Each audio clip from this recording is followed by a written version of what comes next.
How to fix Kakaotalk code not sending error. Hello everyone, I am Bishaka and welcome to our channel. Let's get right into the tutorial. In order to fix Kakaotalk code not sending error while you are trying to log in, even after agreeing to all the terms and conditions, the very first thing that you can do is force quit the application and reopen it again.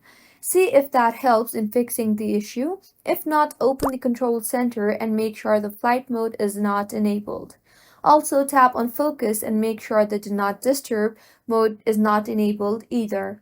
Next, launch the settings application on your device and tap on general and then on iPhone storage. Scroll down and find the KakaoTalk option and tap on that. You will see the offload app option. Go ahead and offload the app and reinstall the app again. Reinstalling the app will make sure that an updated version is installed, which will further fix bugs in the app. Lastly, open App Store and search for KakaoTalk. Make sure the app is updated to its latest version for the app to function smoothly. Mine is showing open here, which means the app is up to date. If not, it would show update instead of open, and this is how you can fix KakaoTalk code not sending error. If you find this tutorial helpful, do subscribe to our channel. Thank you for staying with us until the end.